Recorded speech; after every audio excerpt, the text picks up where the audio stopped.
Up to you. All right, welcome everybody to this is the first in a series, a distinguished lecture series on veteran and military healthcare.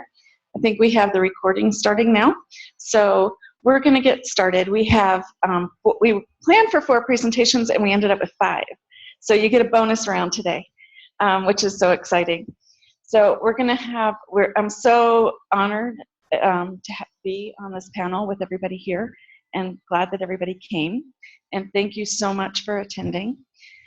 So today we're going to have Lori Trago. Dr. Lori Trago is going to start us off, retired colonel, and she's going to talk about women actually in the battlefront and what they have to cope with as active duty women. Hold on. And then I'm going to continue and talk about women who come home from deployment, still more in that active duty phase. And then we're going to transition into their families, and then we're going to transition to Dr. Jean Scanlon. And Dr. Scanlon will talk about women on the home front. And then lastly, we have 2 people here from the VA. We're going to talk about what are the resources available from the VA, and that's Dr. Carol Donsbach. I'm not saying that right. Donsbach, I'm right, and Dr. Shabi Shawar. Whoa. I got it. And I'd introduce myself, but I'm Dr. Mona Pearl, and I'm really glad that you're all here. And I'll let Dr. Trago start.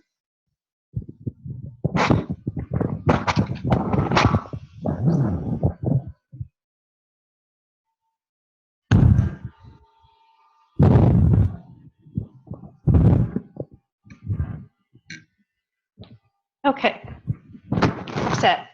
Okay, thank you so much, Dr. Pearl. And so the backstory is we knew each other when? A long time ago, and now here I am at University of Colorado. And I do talk fast, as we were talking earlier. I'm from Philadelphia, so just raise your hand if I'm a little fast.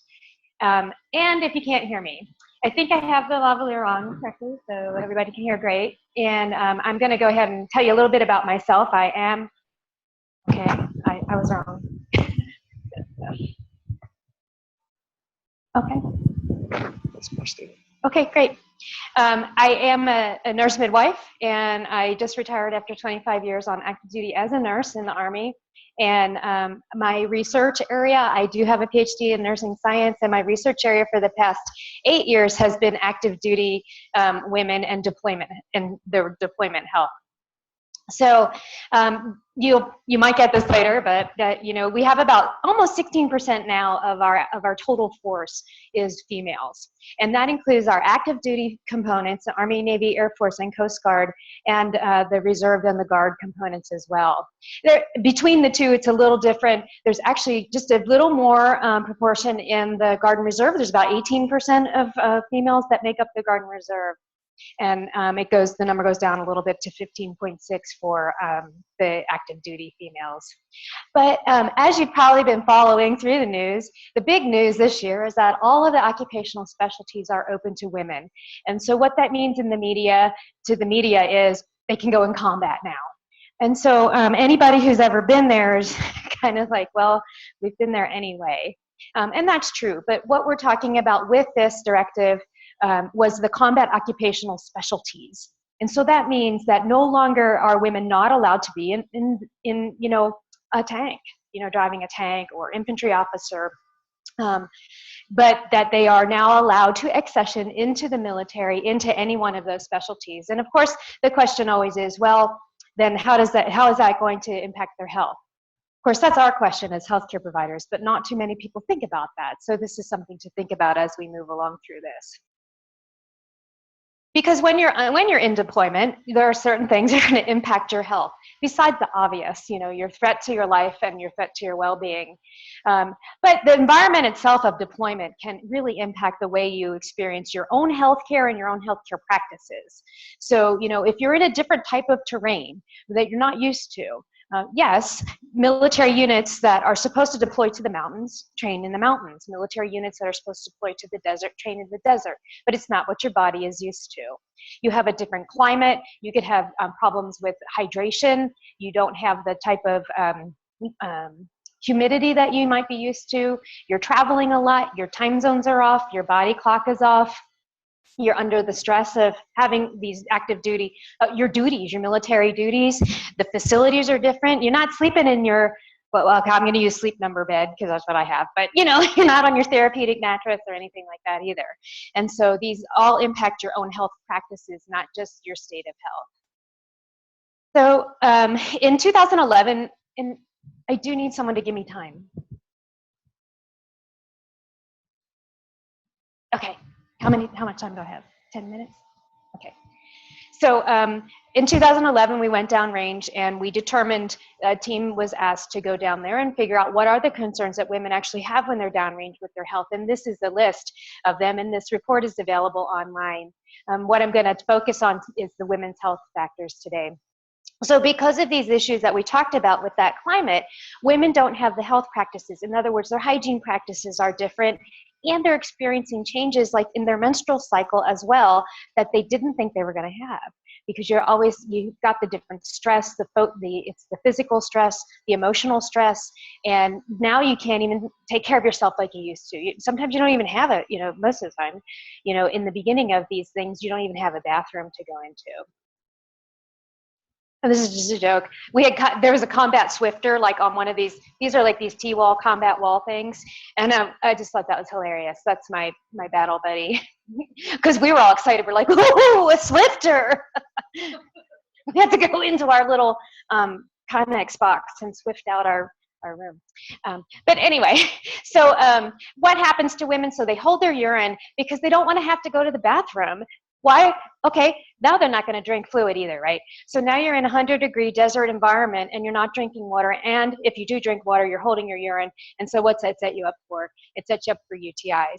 You're hot, you're sweaty, you've got the wrong kind of underwear on. You know, if you didn't bring your cotton underwear like your nurse practitioner told you to do, you've got nylon and you have spandex on, and you're, okay, so I'm a midwife, right? So you're breeding things down there that, you know, you don't want to have down there. Studies show that they've done all kinds of strange things to clean themselves, and you know, when there's no menstrual products around and they got that unexpected bleeding because of their stress and they're changing their menstrual cycle, they don't know what to do, so they use makeshift products, and then they don't even want to go seek care because it's a medic. You know, it could be like this young, very young 19-year-old medic, could be a woman or a man, you know, but it's someone that they work with every day in their line unit who's there to, they think the perception is to save lives, which is actually very true. And so why would they go to them with a gynecologic issue? So in a 5-year period, these were the top 4 conditions that women experienced and actually went and got care for. We do have a way to track what they seek care for downrange. And, you know, to put it into numbers, 1 out of 10 women had a GYN issue when they were downrange. And that means when they were deployed in theater. And 1 out of 20 medical evacuations, $10,000 to medically evac someone out of the theater. And if you're being evacuated for a GYN issue, I mean, to me, it's a travesty of the healthcare system and beyond, that we're not educating them that these things are totally preventable and shouldn't get to the point where they need to come out of theater because of pyelonephritis or something else. And then, of course, we have the UTI issues. And the travesty in this is that 13% had recurrent UTIs. Now, that just is not acceptable. Like, what are we doing here? We need to teach providers and women and get the right kind of education in there. Menstrual disorders, yep, they're seeing people, they want to go for treatment in theater because they're having issues with menorrhagia, so they're bleeding too much. And again, 48 evacuations from theater were just for menstrual disorders. They also get contraceptive care downrange, and what we found, we did a study for, not a study, but we had to do a report for Congress, and we found that they actually they have a higher percentage of contraceptive use than the general population, which is about 62%. And so then we got accused of making them take the pill. You can't win in the military healthcare system. First, we're not supplying them with anything, then we are supplying them with stuff and we're accused of over-treating them. But the interesting thing was, coded as counseling in theater, more than 4,000 women went in theater and asked for some type of counseling surrounding either their birth control method or their contraceptive cycle. So when we look at healthcare trends of the deployed women, we looked at a cohort 1 year prior, and then we looked at during deployment, and then we looked at that same cohort 1 year after. And they've got the same 5 problems that they're being seen for. It just shifts in the order of how prevalent it is. And you can see I just bolded mental disorders because it just climbs up there with the post-deployment. But there's always genitourinary disorders, and of course, musculoskeletal. And when you look at that trend, my area of research now is focusing on veteran women, and it's what are they seeking care for once they get into the veteran system. Now, if you don't know, a woman who joins the Army or the military and spends their 4 years on active duty and goes over to a deployment, say Iraq or Afghanistan, when they come out, they are now a veteran. And even if they have only served their 4 years, they're eligible for veterans health care, which I'm sure these ladies will tell you about later. So they're coming in at a very young age. That 18 to 44-year-old cohort is the highest growing cohort in veteran health care. And what is their top diagnosis? Menstrual disorders. I look at these things from the provider point of view as a midwife, and I say, gosh, every one of these things probably had an origin on active duty. And I'd like to make that tie so that we can prevent these things from happening, or the things that are enhancing these things as they move into their veteran status. As providers, I know there's some providers that are watching and here today. This is what you can do if you see active duty women. Make sure that they're getting the education that they need so that when they get out there in that austere environment, they know how to prevent these issues to start with. So many women, I've done these studies that say to me, I didn't know that. I didn't know I could do that. You know, and actually providers say, we didn't know you could do that either. When we talk about like menstrual suppression, that's kind of one of my shticks that I like to talk about. So give them the chance to learn before they go. And always ask them the question about sexual assault, because it will change the way that you interact with that. And to provide them the best gynecologic care, you have to know that answer. And then if you're a veteran, if you're seeing a veteran woman, even if it's a young woman and you're in a civilian community, she might be a veteran. So you have to ask everybody, have you served in the military, and have you served in a war or a combat zone or a conflict or anything? You know what? They could be on a peacekeeping mission and still have the same impact as a deployment. So you have to ask them how they served. And these are the common things that we see in the literature in the veteran women, and so you have to ask them about their gynecologic health and their history. And I'm right on time. We can't hook up the video today, but if you get these slides or the slide deck, you've got to watch this video. I had a really wonderful marketing team that worked with me to get the FUD marketed throughout the military, the female urinary diversion device, and they were so creative, they made a really great video on it. And so those resources are available to any providers to say, hey, look, at least you can have this female urinary diversion device when you go, so you don't hold your urine. And then the resources for the VA healthcare, and these brochures for women's veterans health are available online and downloadable for you to print out and give to your patient. And that wraps it up for me.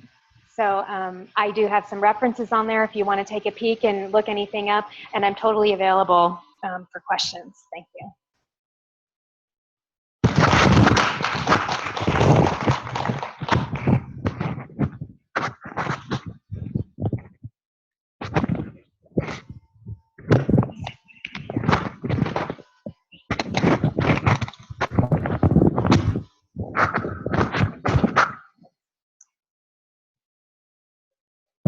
Can you guys hear me?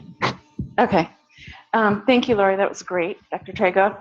And I just have to make 2 quick comments. That FUD video, I did not know that it was yours, and I put it up in my course just last week, and I was like, oh my gosh, I've been looking at that.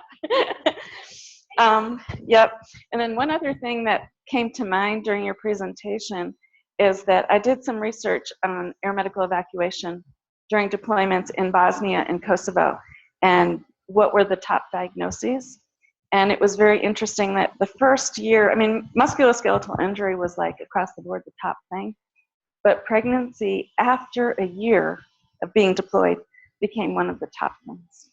So it wasn't that it was a top thing right away, but as it went down and we're going into more sustainment operations, it really became more of an issue.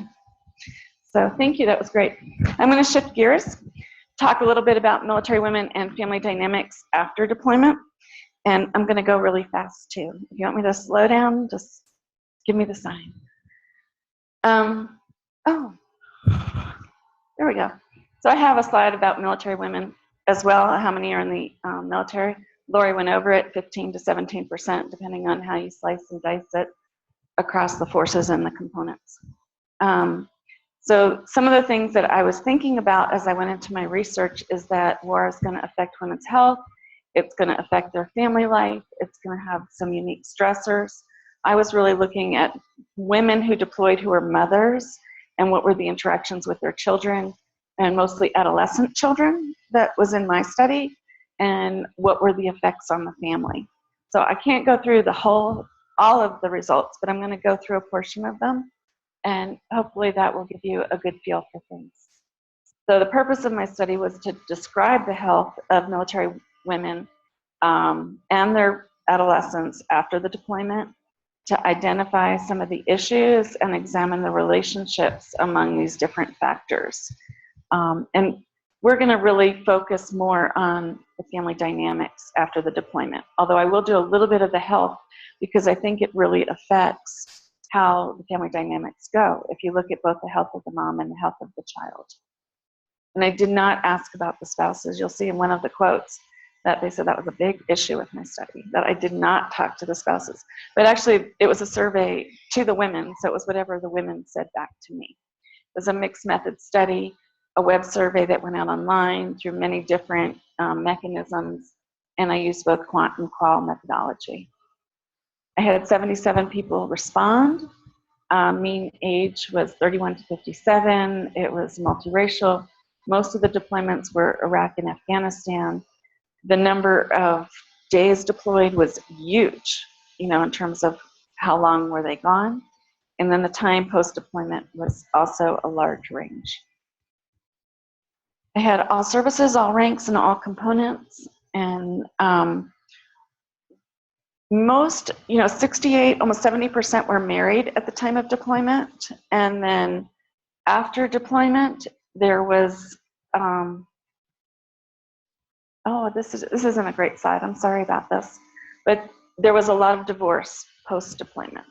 So, and that was a big thing, that the deployments really did have an impact on that. I need to change that. So the health of the woman after deployment. The next couple of slides is just going to go into how did the deployment affect women's health. And here's a slide that just sort of summarizes, and the black peaks in the background is what was their health during deployment, and then what was it after deployment are the white bars as they go up.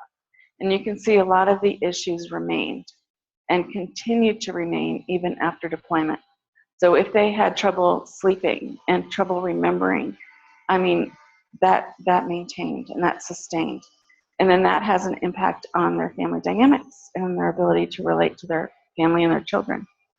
And the top things post-deployment was still pain in the joints, back pain, headaches, menses, and the things that Lori had talked about. There was a strong correlation between the number of days deployed and their health, that they were unhealthier if they had a longer period of deployment that was sustained over time. And also their risk for PTSD went up.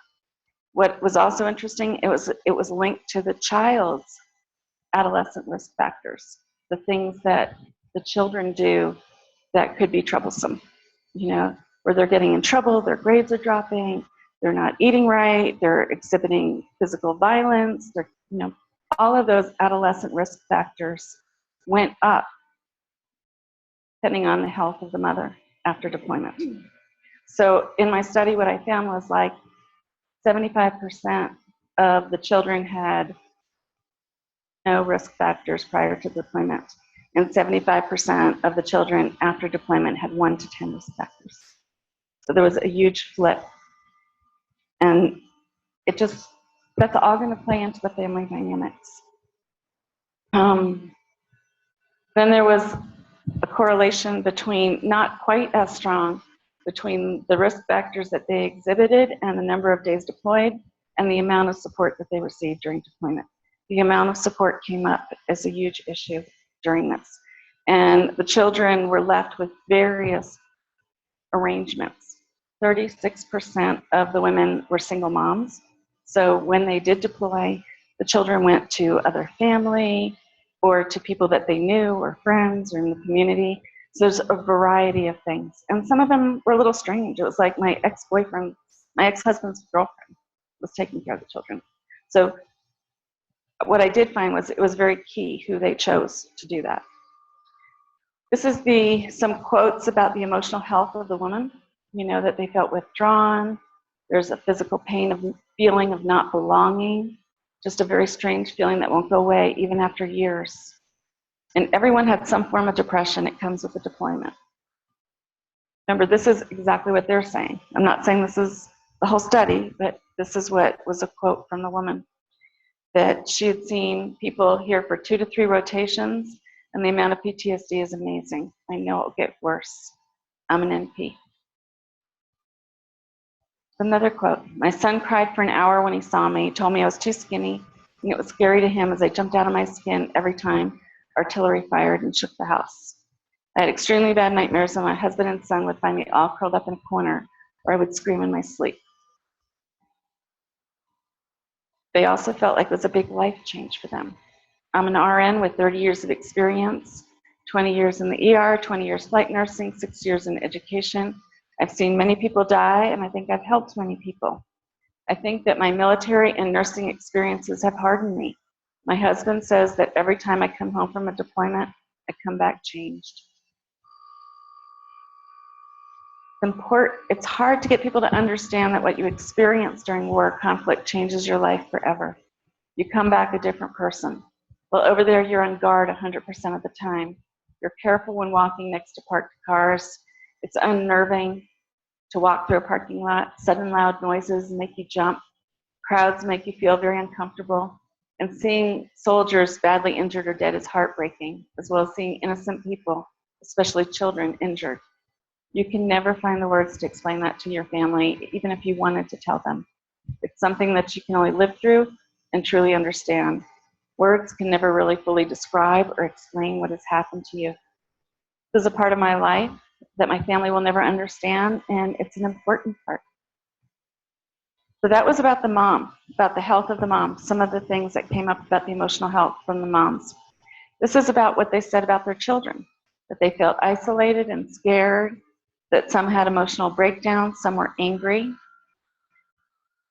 And I do want to have a quick disclaimer that my study was asking about the issues. So I heard about the issues. It doesn't mean it was for everybody across the board. This is the issues that I heard about.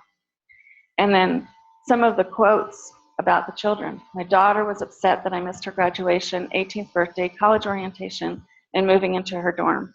She seemed to be afraid that I wasn't going to return home, which led to her combative behavior with her stepfather.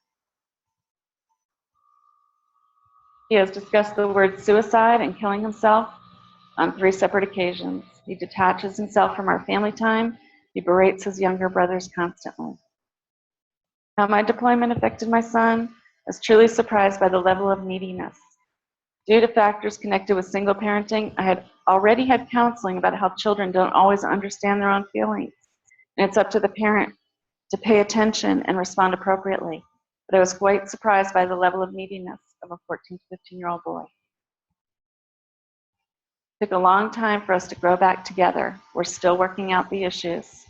Mainly, he does not speak out when he feels bad, and then it results later in what I would describe as an emotional breakdown.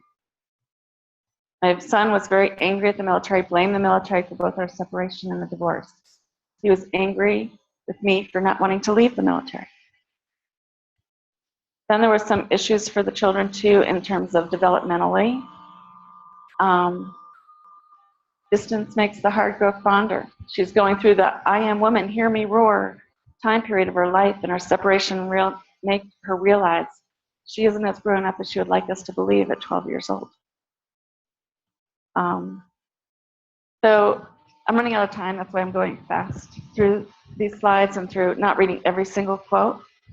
But again, I'll post some of this along with the recording so that people could see the slides.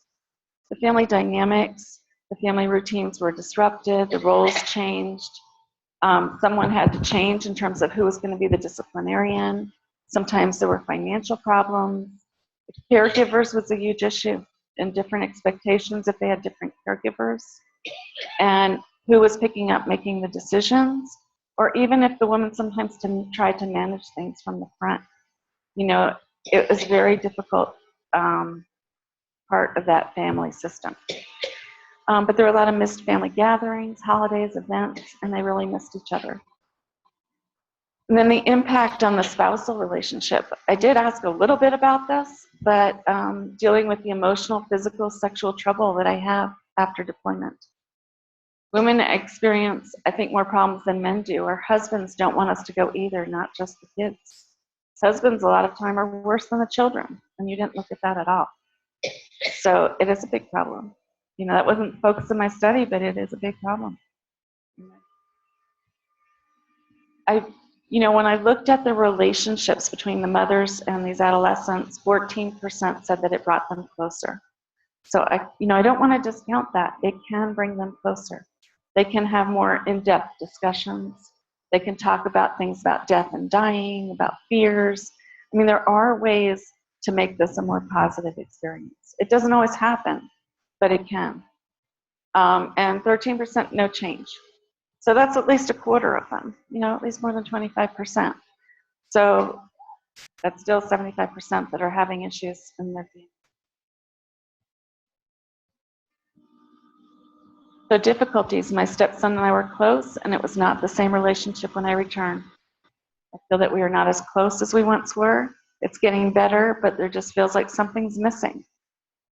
My son and I used to be able to talk about anything, and now he doesn't talk to me because he thinks I don't understand him and abandon him when I deploy. And then there were changes related to their being a mother, their feeling of being in that maternal role. The emotional, loving guidance and support that I have trouble giving my daughter. When I came back, I was distant and she was apprehensive. She would have a difficult time, and I felt she was over emotional about every little thing, and she felt I just didn't get her. He said I've changed. I said I had a shorter temper, and this bothered him. I think these women were so honest. They're so right on in what they were saying, really looking at what was going on for them with the families. He resisted my resuming parental authority. Although the rules and limitations imposed while I was deployed were similar, if not exactly the same. When I resumed the role of mother, he let me know, since I obviously didn't need you while you were gone, why do I need you now? My daughter did not want to do any chores. She also had picked up eating sweets and drinking sodas. Her cousin had allowed her to get away with these things. I had to reinforce the rules, and I met a lot of resistance. And when I looked at the adolescent behaviors, nutrition and exercise and grades were the top 3 of the things that changed. And moms could come back and really impact the nutrition and getting them out doing things and activities, but the grades was really sustained. It was very hard, sometimes years. People go from A to D. I mean, it was huge changes. And then there was this guilt, this feeling of guilt that emerged related to their absence at home, both for them and the children. I believe it may have left some abandonment feelings with my son that he still carries today. I had never left before, and you mentioned that it was our first Christmas apart. Constant desensitization that occurs when you deal with injured and dead soldiers on a daily basis when deployed has made me distant, and at times I am unable or cannot be the nurturing mother I need to be. And then the presence in the home. The father cannot deal with them. He calls me to make decisions, even to the battlefield. Since telephone communication was done almost daily, I was trying to have this influence as if I was home, but I was often disregarded. Like I said, there's just too many really good quotes, so I'm going to skip some of these, but I will post them if you're interested. One of the things was planning ahead for childcare. childcare issues due to the spouse's rotating work schedule, finding suitable caregivers for odd hours, and still maintaining some normal routine that came up. And then moms trying to reconcile their feelings of going and being a good role model for their children. I understand about my children's fear of their mother dying. Chances are their peers cannot relate to this, as most children don't have parents whose main job is military during the time of war. However, I did validate my daughter's feelings and let her know it must be very scary, but I made this choice of being in the military that I did because it was the best decision for me and for them and for the preservation of women around the world.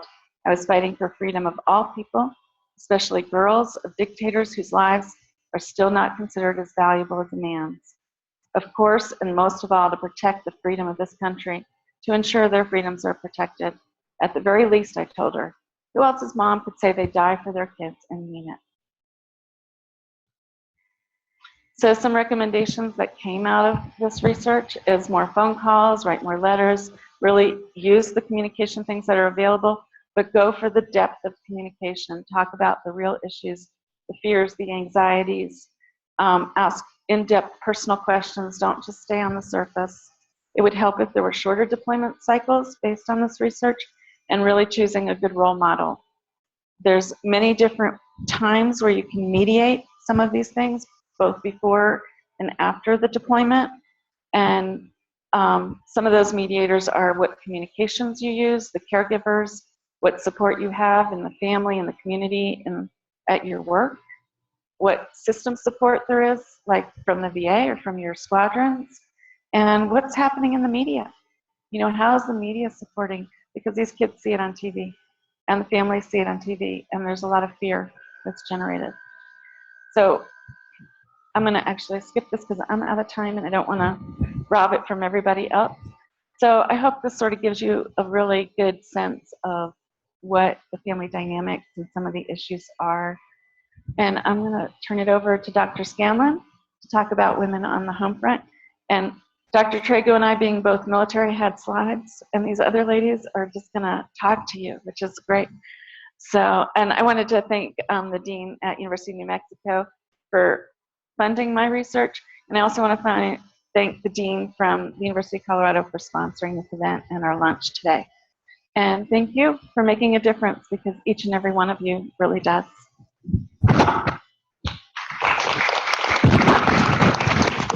Oh, for slide, I don't need that.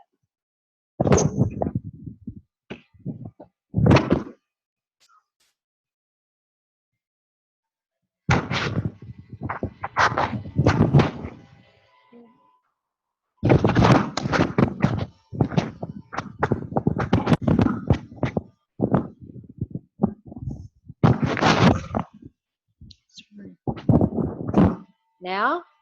Aha, good, okay. Yes, being the anthropologist, we're often iconoclast, so I didn't do slides for today. So what I'd like to talk about are women who are in the home front. As John Milton said, they also serve, who only stand and wait.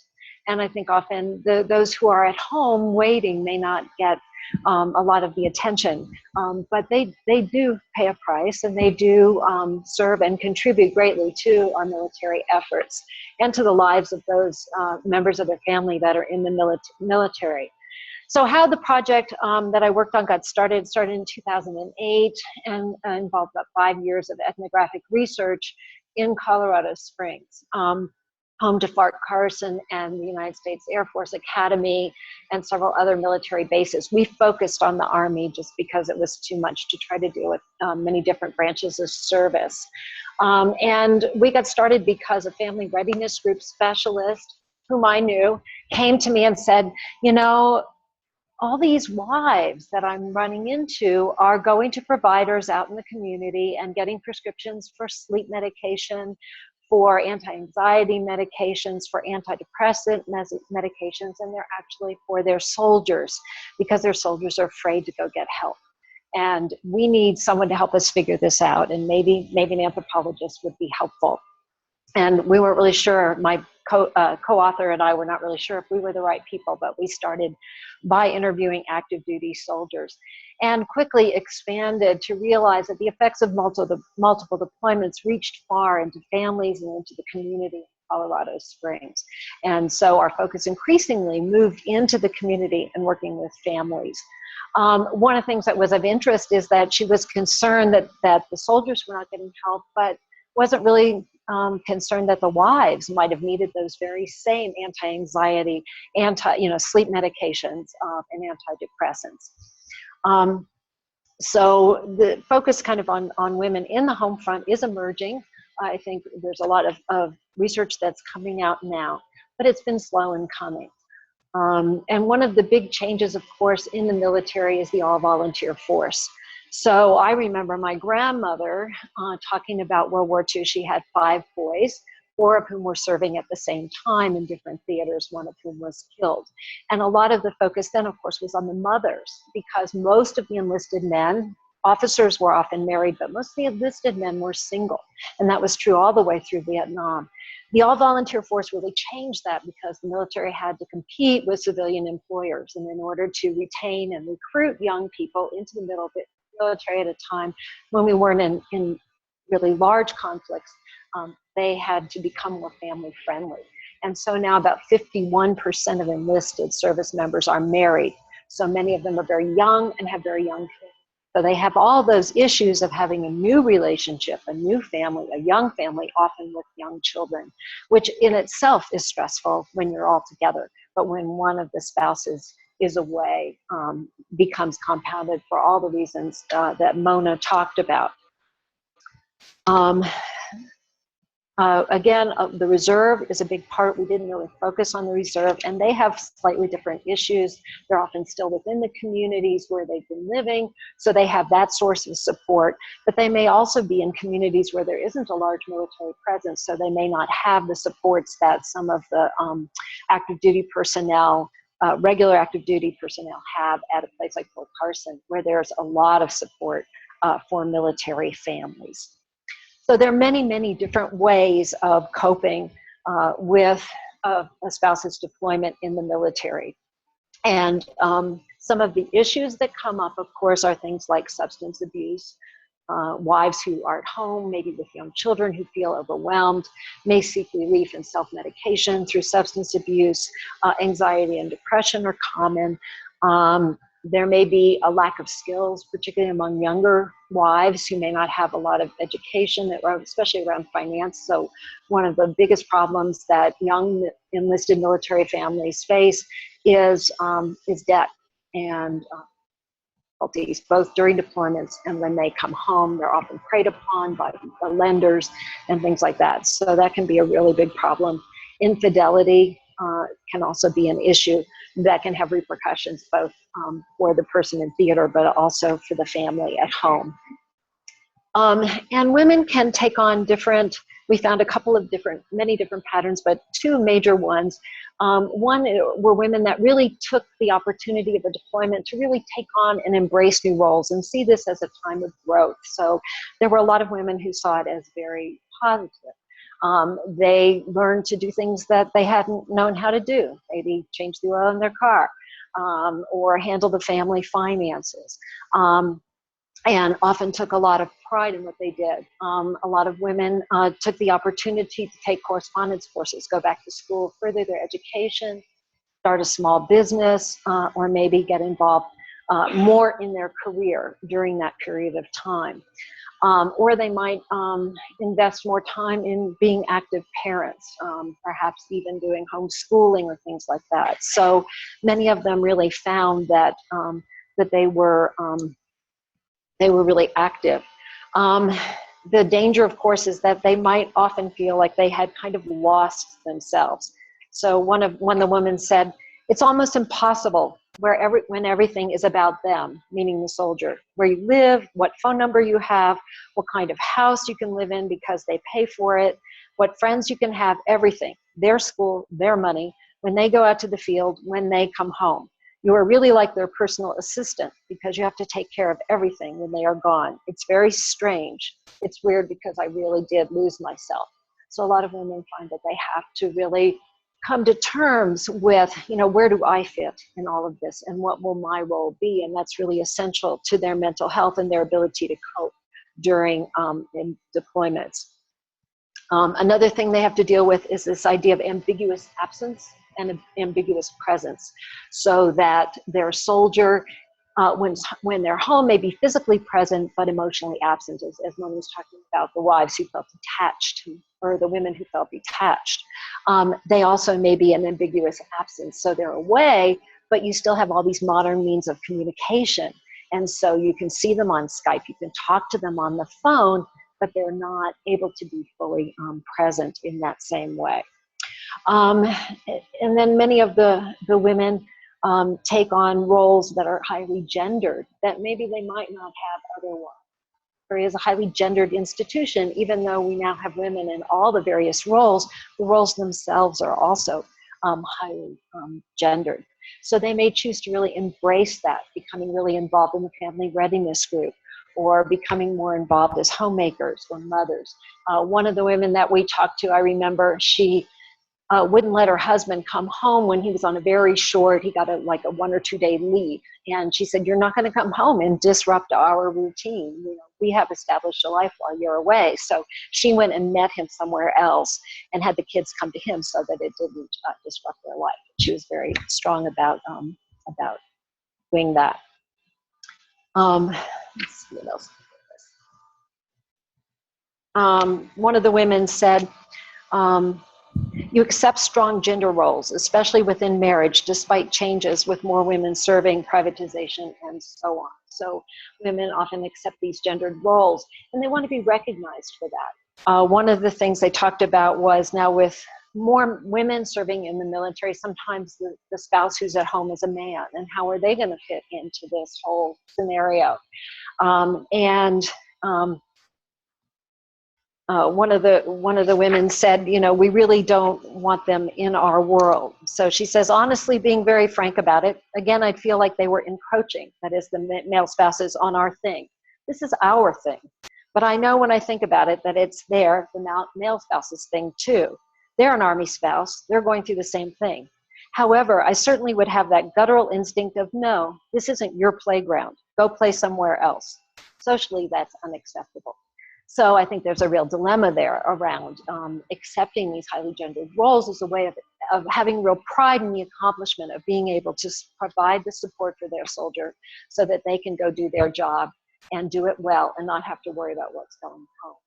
Another coping mechanism that we saw a lot was compartmentalization. So on both parts, but women at home would judge or think very carefully about what they would share with their spouse who was deployed. I won't tell him that my kid came home from school with lice, but I would tell him if my daughter broke her arm. So how do you, judge that? They can't really do, things they really can't do anything about, I'm not going to tell them about at the time. So all of these things lead to different ways of coping. Again, some negative and some quite positive. And I think we were very impressed by the positive kind of adjustments that many families made. All of that said, it can be very difficult then when people come home, when the soldier comes home or the military person comes home from the deployment, because then all of that has to change and readjust. And so reintegration is a whole area fraught with tension. And often the people who are most anxious as a deployment is nearing its end are the people at home. So there are high levels of anxiety among spouses and children in anticipation of their family member coming home.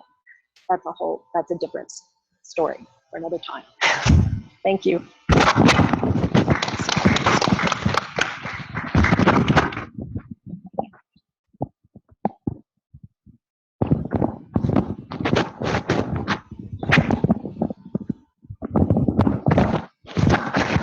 Can you hear me? Yes? Good.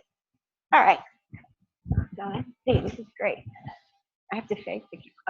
I am Carol Donsbach. I'm the Women Veteran Health Program Manager for the Eastern Colorado Healthcare System. And first of all, this is Dr. Shabi Shawel. She's the Medical Director for the Women's Health Program and also the ambulatory care chief of staff for primary care at the Eastern Colorado Healthcare System. So basically, as Dr. Trego described, who is a woman veteran? A woman veteran is a active duty woman who came back from deployment and transitioned from the Department of Defense to the Department of Veteran Affairs. So basically, those who did transition returned from deployment or from the reserve or other sectors. So who are women veterans in general in Eastern Colorado? Because I'm going to focus on our program here at in the state of Colorado. So basically, I'm going to give you a big paintbrush picture of who they are due to my timeline here.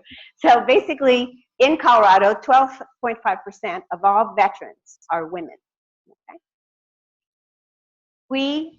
Our goal, first of all, VHA, the VA healthcare system, has a national program for women veterans.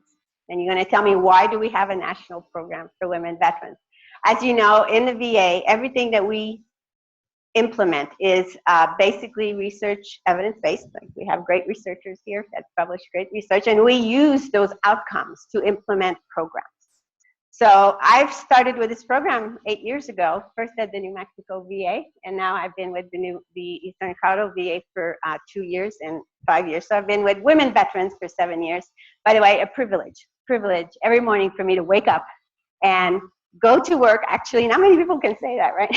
And go to work, and because I know what my mission is, and basically is to serve women that serve their country. So if I do my job well, I can implement all the programs and resources that women veterans need to be as effective, to have a quality of life in society, but also to be productive and to take back their life. And the VA is very focused on the recovery model. So first of all, who is your population here in Colorado? So basically, we have 50%, let's look at geographically location. So we have 50% of women veterans that live in the Denver, Aurora, Golden area.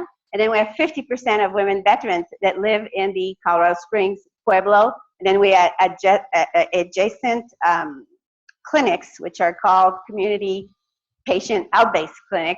And we have one in Burlington, Lamar, La Junta, Alamosa, and Salida. The reason I know that is because I visited the entire state to implement this program, because women in urban areas should receive the same care as women in rural and highly rural areas. So we know where they live. How old are they? Okay, how old they are? They are basically, by the way, if we look nationally, the average age of a male veteran is 64 years old. The average age of a female veteran is 48 years old. And of those, 58% are below the age of 30. So they are of childbearing age. So the Women's Veteran Health Program has 3 components, and that's really what I want to stress highly, is to deliver comprehensive care to women. So that has 3 components: primary care, gender-specific care, which encompasses OBGYN care, okay? And then we have behavioral health. So I'll touch very briefly on those 3 subjects. And also, a very important thing for us is education and research for our medical and clinical staff, so we can deliver the best care everywhere, as you've probably heard before. So basically, what is primary care? The way our system is designed to deliver that care, remember where my population is, right? We have a large state. We have groups that are in rural and highly rural areas and groups that are in urban areas. So we, in primary care, we will provide the one-stop shop model, a little bit like in the community, where a woman veteran can go see her primary care provider and get cervical cancer screening provided, the mammography services provided and tracked, and then primary care. The 4 top diagnoses of women veteran in Colorado are PTSD, post-traumatic stress disorder, depression, and hypertension, and lumbago, which is basically lower back pain. What is the #1 killer of women? #1, heart disease. Very important, heart disease. So we want to ensure that we capture the entire spectrum of a woman's health in primary care. And our providers, and Dr. Shaw will address that, are trained into women's health, and once they follow all of our training, which is continuous and comprehensive, they become designated women health providers. Now, in Colorado, we are very, very fortunate. We have 2 OBGYN specialty clinics for women. Tell me where they are. Denver and Colorado Springs. All right, that's good. So, and we have OBGYN physician, we have OBGYN NPs, and it's very important to us that we provide that care. As I told you, half the population is of childbearing age, and half the population is, you know, the ages of 45 to 64. And what are they required? What? Gynecology services. And they are in a different phase of their life, probably, you know, premenopausal and menopausal. But our role is to capture all of our population's needs. So that's our OB/GYN care. So you're following me? Comprehensive care, primary care, gender-specific care. And here I come to this very, very important area, behavioral health. So I will tell you all the services that we offer at the VA, which we work and we network with all the services, correct? So this is why we have a women veteran health program, to ensure that all the services are in sync to provide all these referrals and really address the problems, all of the problems. So in behavioral health, we have, for example, a PTSD MST women only program. That is not, it's more than a support group. It's a program that actually provides women veterans with the tools to deal with PTSD MST in a safe environment with other women. And it's been extremely successful. Every group, it's an ongoing group, and we have no attrition. So that's an excellent outcome. And then we have a substance abuse group, we have a chronic pain group, we have a family group. As was mentioned, many families, when they, you know, get back together, have issues. So the VA provides a family group with psychologists, and we have excellent programs for families, their spouse, and their children. And we also offer outreach for rural and highly rural women. We offer them wellness retreats. We don't only focus, like I said, the recovery model is very powerful. We want to do also address wellness, not only illness. Very important for us to promote that. So we do these retreats. And then of course we participate in research. We're participating right now in Project Comfort, which addresses basically the services that women, veterans who are of childbearing age are experiencing at the VA, to ensure that we are delivering the care that they need. So no further, I want to introduce Dr. Showell, who is our medical educator.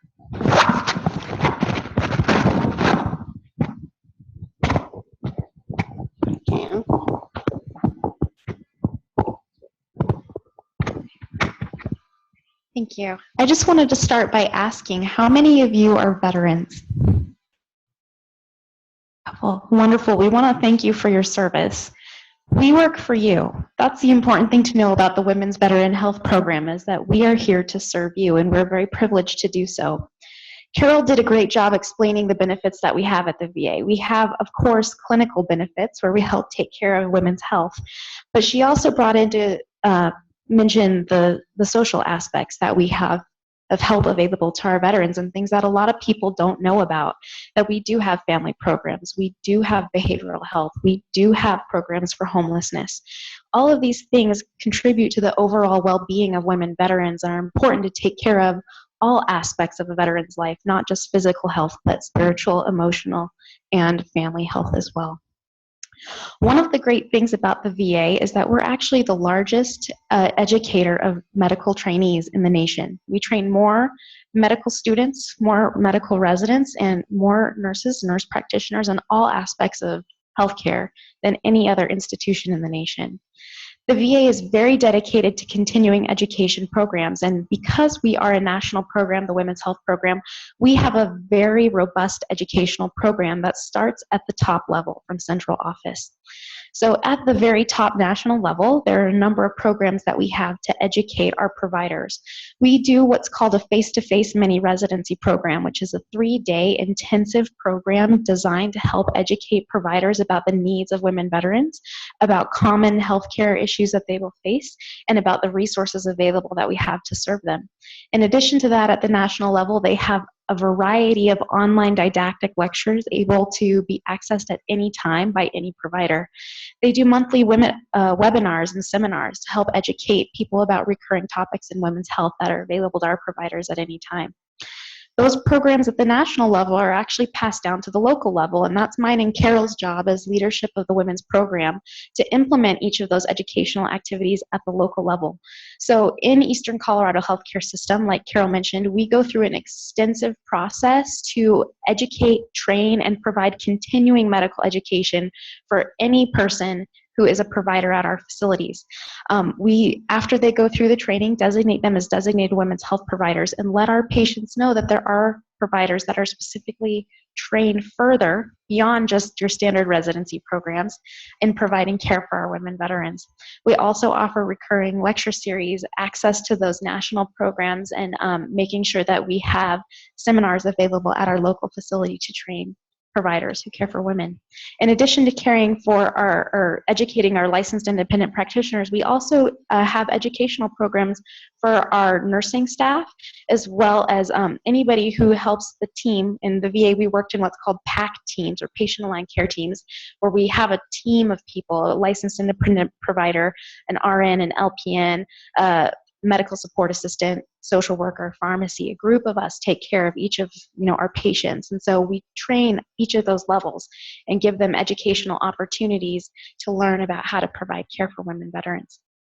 So again, I just want to reiterate that Carol's right. This is a national program. I feel that our job is to really get the information out there to our patients, to our veterans, to know that we have resources to serve you. And that's why we work here, because we want to give back to the people who so fearlessly and courageously gave to our country. It is a wonderful privilege to be able to serve veterans, and we're very thankful to have this opportunity.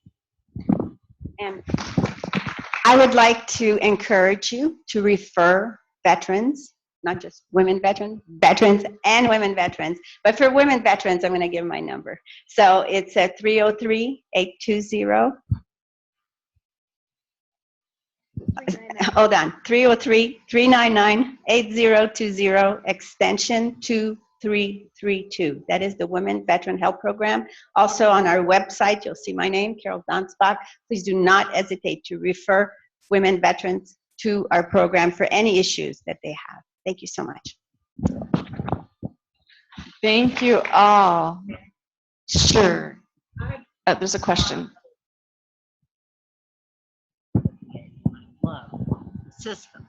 I love the vets, I'll put it that way, not the bureaucracy which comes with any institution. But I was there at a time when VA services had to be some service-connected illness or incident.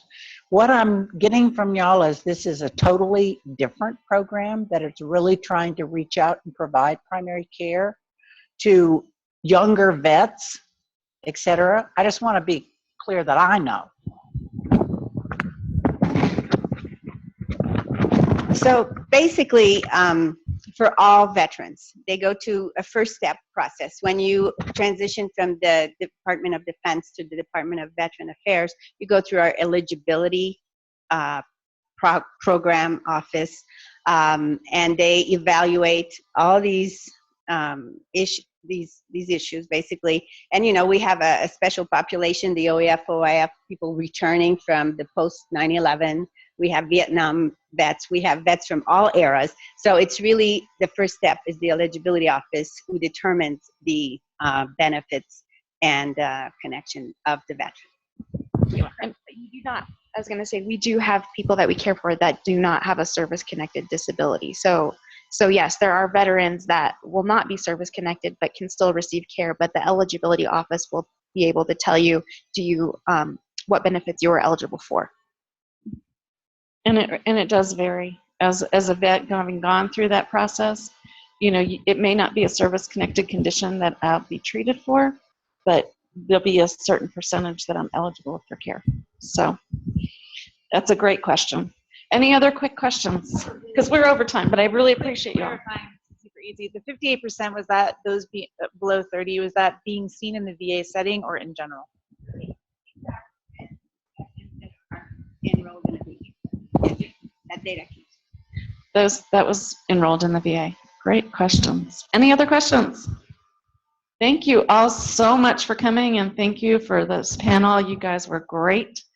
And have a wonderful afternoon.